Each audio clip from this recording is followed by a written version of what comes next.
De retour à Edmonton, province d'Alberta, au Canada, à l'occasion de ce dernier rendez-vous de la saison de triathlon des fameuses World Triathlon Series, les séries mondiales. On a vu la course élite dames, la course des moins de 23 ans, on aura dans un instant les juniors, les moins de 23 ans messieurs, l'élite messieurs, mais il y a aussi toute la fête, toutes celles réservées aux amateurs, aux groupes d'âge, aux paratriathlètes. Laurent, c'est une succession d'épreuves, une succession d'émotions. Une succession de médailles et toujours la même joie sur ces visages de parcourir, de participer et de partager un parcours le même que l'élite, ou une partie en tout cas, et puis de se retrouver par nation. On a vu tout à l'heure le défilé des nations, donc c'est vrai que c'est une grande fête. Et avec des milliers de participants. On l'a vu à Londres, on l'a vu à Chicago, et c'est tout ce circuit qui fait la beauté de ce sport. Alors on a parlé de triathlon, on n'a pas parlé d'aquathlon, parce que à l'occasion aussi de ce rendez-vous, les championnats du monde d'aquathlon sont disputés, savoir quelles seront les meilleures nageuses, les meilleurs nageurs. On enchaîne effectivement natation et course à pied. Osoda. Et Osoda, lui, effectivement, il s'était mis dans sa bulle, et pour finalement monter sur la plus haute marche du podium. Oh, alors là, celle-là, Vincent, énorme. Énorme. Ah ouais, fabuleux. Et chez ces dames, la championne du monde de aquathlon. Là, chez ces messieurs. Ça, c'est ces messieurs, la donc voici. Osoda. C'est la jeune néo-zélandaise Jenkins. Les Néo-Z, Nikki Samuels avait été championne d'aquathlon à plusieurs reprises. Et Osoda, on a l'habitude de le voir aussi sur la WTS, excellent nageur, bon coureur, mais qui après le vélo pêche un tout petit peu. Et là, c'est l'occasion de pouvoir faire une belle médaille d'or. Sourire, toujours les sourires. Enchaînement d'épreuves, je vous parlais des paratriathlètes par catégorie, classés effectivement par nature de handicap. Eux aussi ont largement animé cette semaine dédiée au triple effort ici à Edmonton. Et c'est bien la marque que le triathlon peut être pratiqué par absolument tout le monde, avec des distances, des parcours adaptés. Et il n'y a absolument aucune contre-indication pour pouvoir faire ce triple effort. Allez, on enchaîne avec la course je dirais pas des espoirs, mais des espoirs. Les juniors en l'occurrence. Première course, celle des dames, celle des demoiselles. On a des espoirs avec les Françaises. Effectivement, on a deux représentantes il y en a quatre en tout. Quatre, oui, effectivement, mais deux représentantes qui n'ont pas tardé à se placer aux avant-postes. C'est Audrey Merle et Cassandre Beaugrand, dont on attendait beaucoup, bien sûr. Puis on les avait vues à Hambourg dans le relais, donc on sait qu'elles sont très très fortes. Il y avait aussi la petite Garabédian et Célia Brémond. Et c'est vrai que nos représentantes sont à l'avant-poste. Fin du parcours pédestre, et finalement, et je dirais presque malheureusement, c'est une Allemande, Lindermann, qui s'impose. Comme chez l'U23. Elle avait remporté le bronze l'année précédente. Mais quelle belle médaille pour Cassandre et pour Audrey. Et oui. Ça c'est bien, parce que dans la perspective de Rio, ça nous donne tout d'un coup un peu le sourire. Oui, Margot Carabédian 7ème et Célia Brémond 43ème. Allez, autour de ces messieurs. Alors là, on a aussi des espoirs. On en a deux. Avec effectivement un Français, deux Français. Ouais. Le petit Dorian Conins et puis. On est chez les juniors. Ah c'est non, Raphaël Montoya. J'ai anticipé, pardon.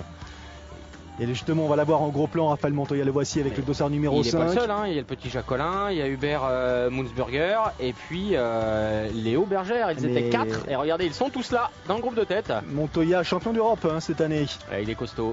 Et qui là, à la faveur de ce rendez-vous international, ne se laisse pas impressionner ni par la nature de l'événement, ni par ses adversaires. Regardez, le finish je dirais la phase des seniors, des juniors, ça se termine à couteau tiré. Et donc, qui gagne ? Eh bien, le Français. Belle année pour Montoya. Ah oui, très belle année. Et puis très belle année pour les jeunes Français.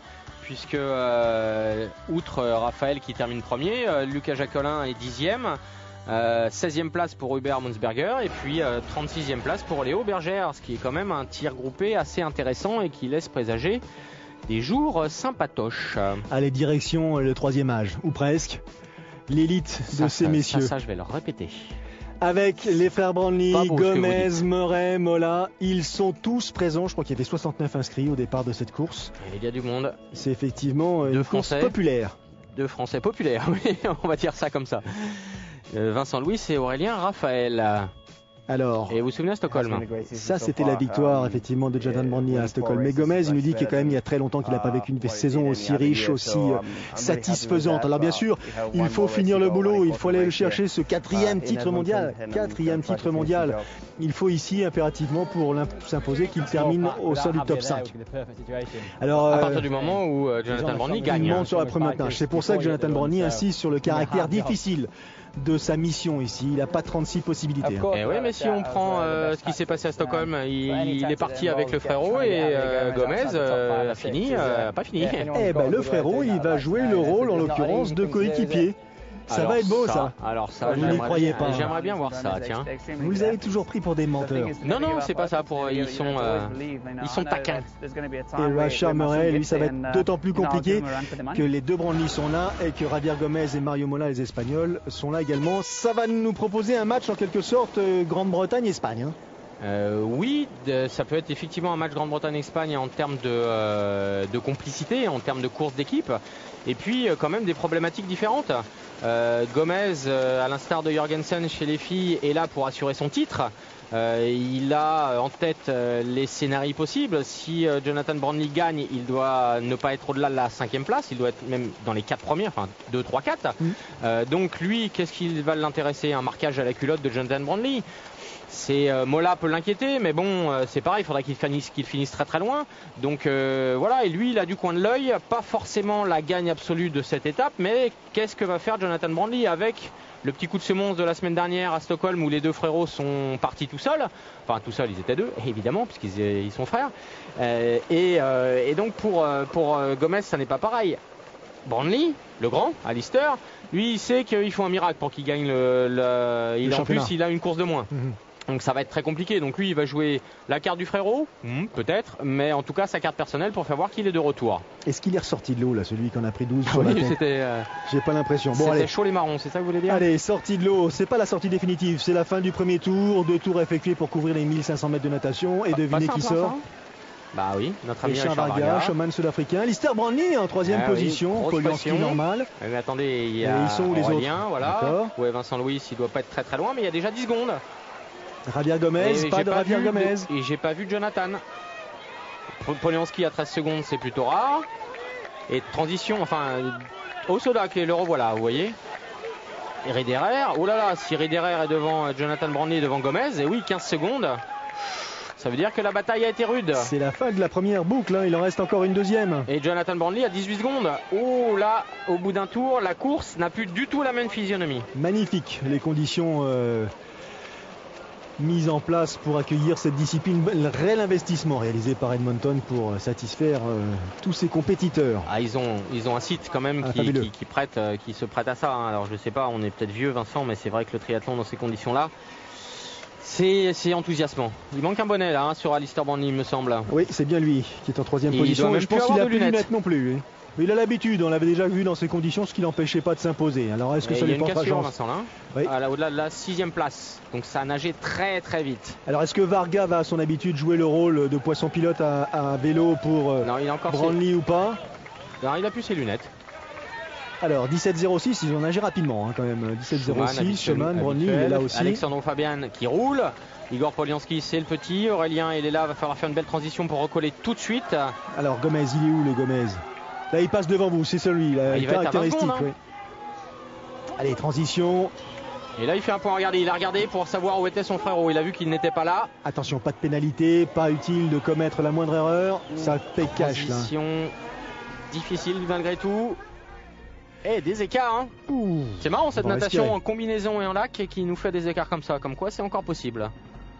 C'est parti très vite. Il faut dire que Varga et Schumann sont particulièrement agressifs en natation. Qui sont les deux premiers là, les 3 premiers, ça, Richard Varga, c'est sûr. Brandley, qui est Schumann, en 3e. Sud-africain, derrière. Alexandre Fabian, Igor Polianski.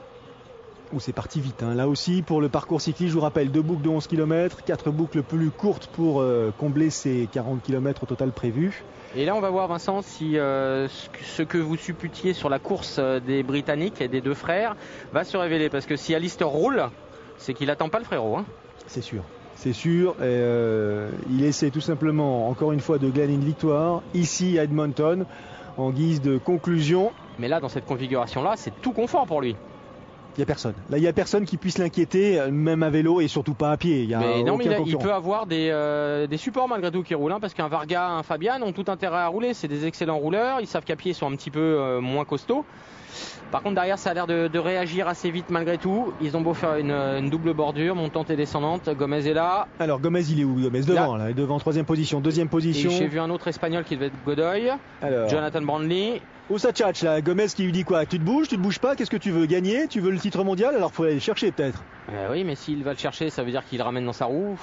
À la place de Jonathan Brandley, Gomez étant là, il n'y a aucune raison que ça roule. Hein. Ça revient, Laurent? Ça roule plus, regardez, enfin, on est dans une bosse, mais ça roule pas des masses quand même. C'est la fameuse bosse là, dont on vous parlait en début de reportage, et là il y a eu contact entre les deux groupes. Les Français sont là.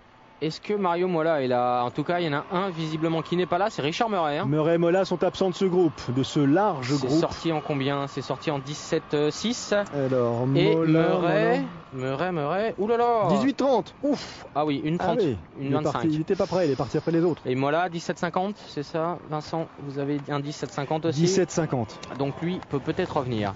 Voilà, c'est revenu et qui est devant? Sur la tête, c'est Gomez. Gomez devant. Maintenant, lui, il n'a absolument aucune raison de rouler. Aucune.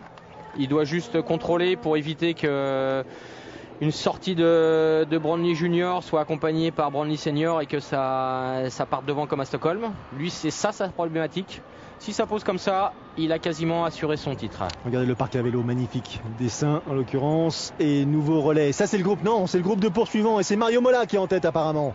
Combien de secondes de retard? 35. On met 35 sur la tête de course. Oui. Donc ça veut dire un peu moins sur la fin du peloton. Sur la queue du peloton, c'est vrai. Et Murray est toujours pas là, mais ça reste 35 secondes hein, quand même. Oui, il faut aller chercher, c'est ce que j'allais dire. Colucci, on l'a vu à l'Alpe d'Huez cet été, il a réintégré le circuit ITU. Il fait toutes les distances, toutes les courses. Couteau suisse, couteau brésilien. Oui. Parce que lui, il fait vraiment toutes les courses.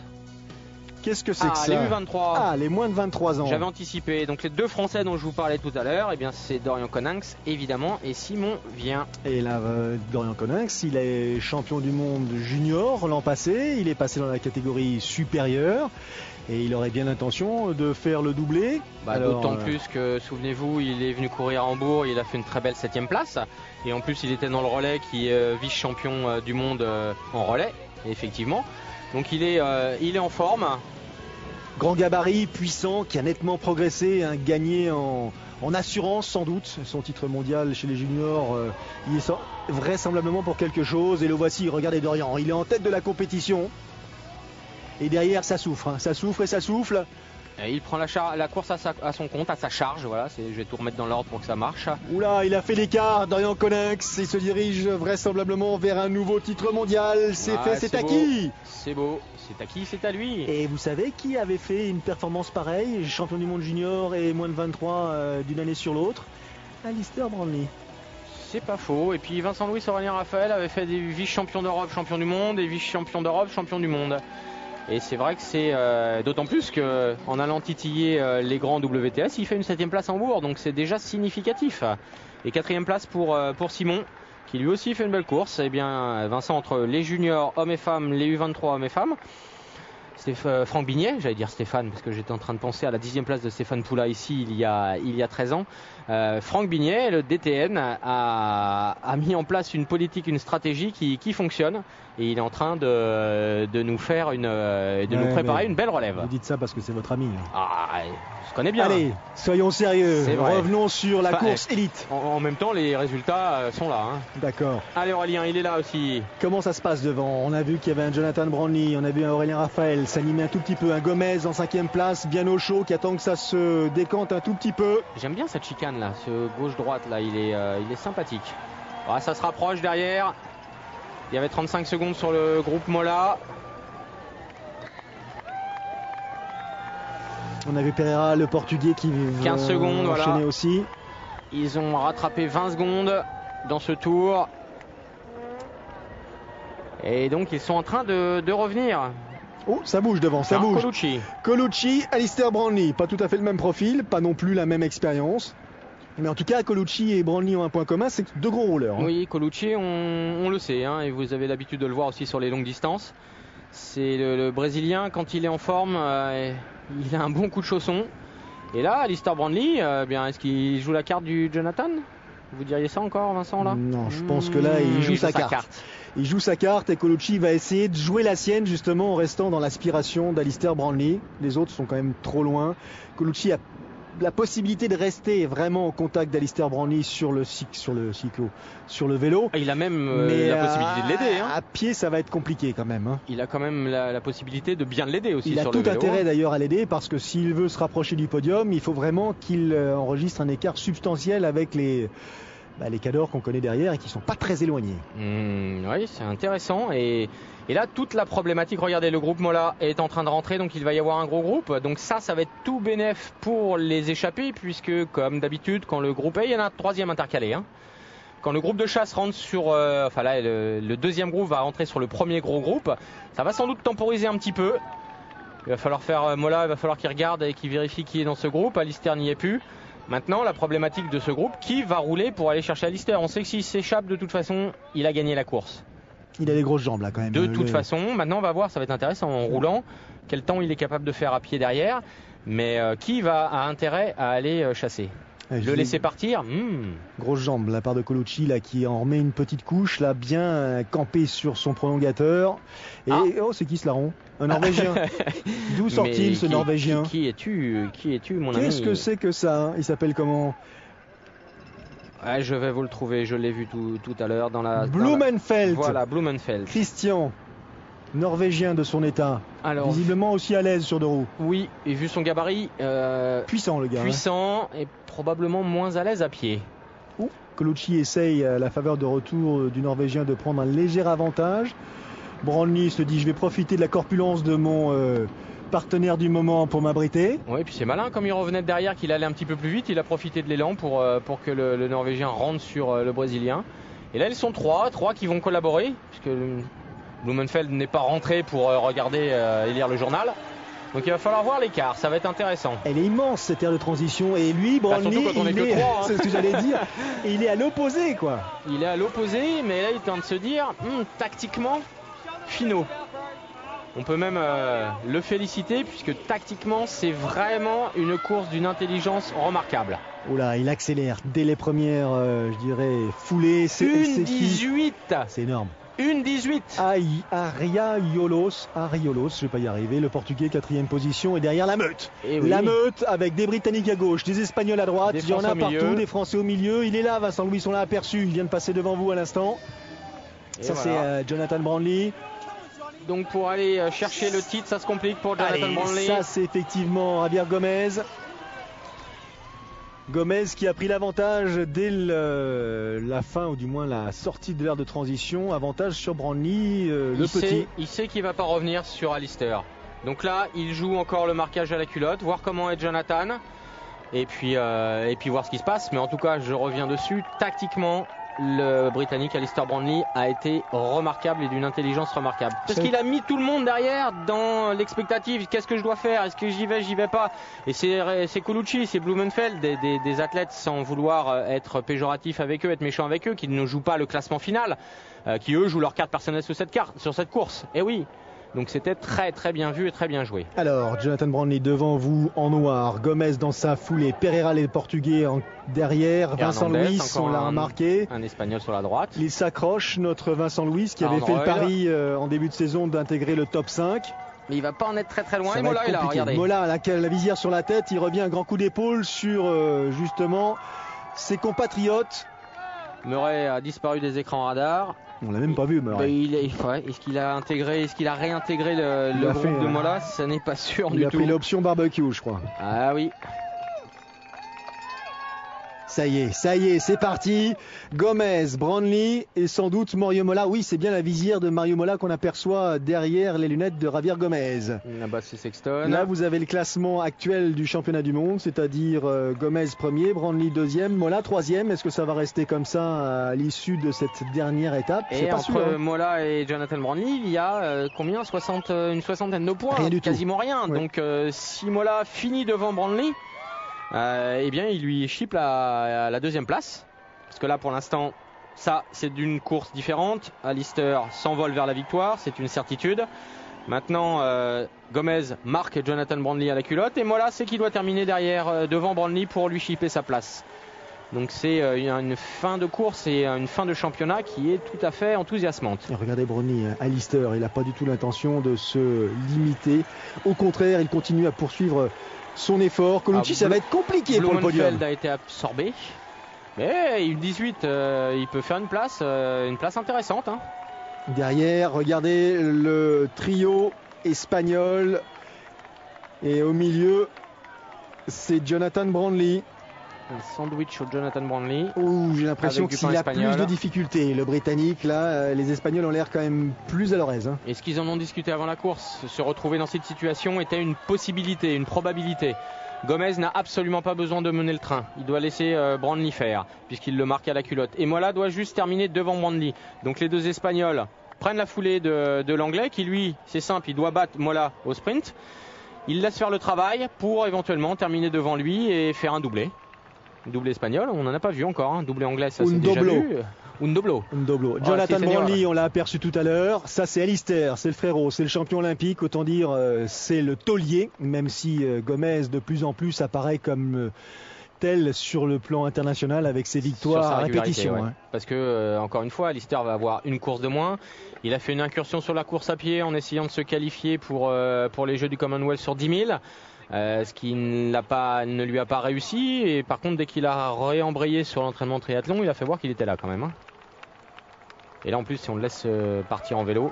Alors, vous avez aperçu, mais vraiment entreaperçu la vitesse à laquelle il courait avant qu'on vous incruste ce fameux palmarès. 18 km/h. Ça, c'est sans forcer. Hein.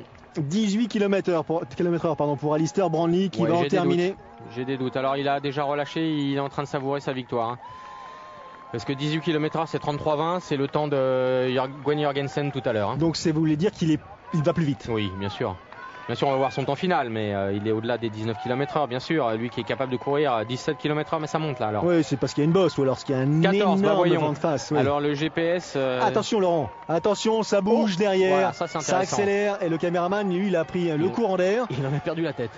Les Espagnols ont haussé le ton et ils ont laissé Jonathan Brownlee sur le bord de la route en quelque sorte. Regardez, en l'espace de 50 mètres, Brownlee il a pris un coup de fusil. Il est presque à l'arrêt. Hein. Et là, c'est peut-être une course d'équipe prévue à l'avance.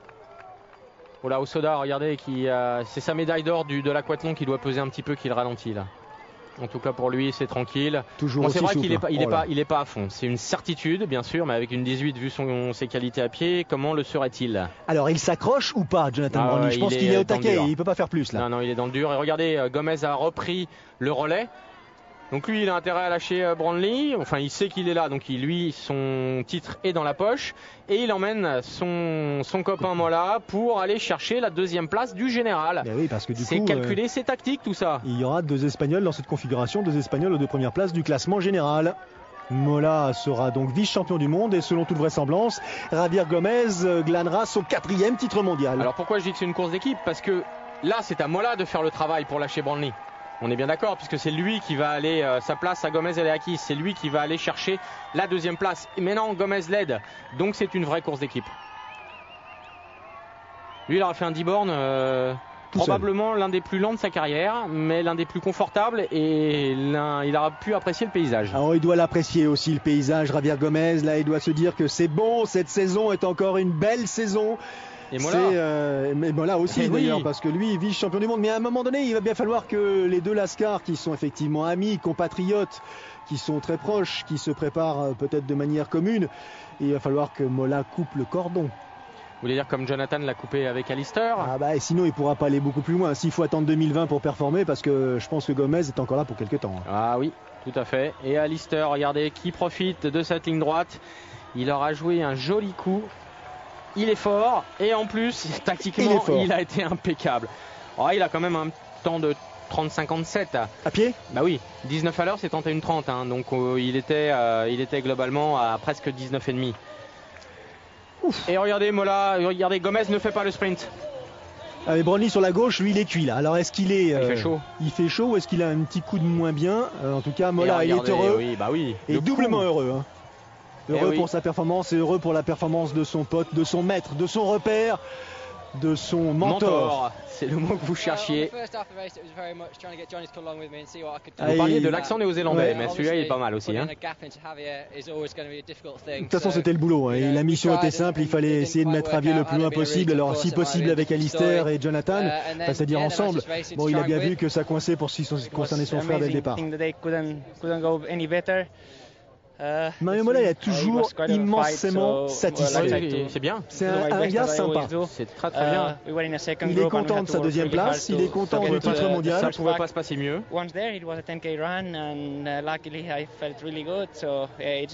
Mais encore heureux, je me sentais bien sur ce 10 km. Bah oui. C'est dommage d'ailleurs de les arrêter. Et Et oui. il rend hommage à Gomez, bien sûr. Quatrième titre mondial. Et il rappelle qu'il s'était effectivement pas très bien à Stockholm, il avait dû abandonner, il a eu une semaine assez compliquée, pleine de doutes, et puis il faut aller faire le boulot comme on dit, donc il n'avait pas le choix. Il est allé au charbon, Javier Gomez, et il l'a bien fait.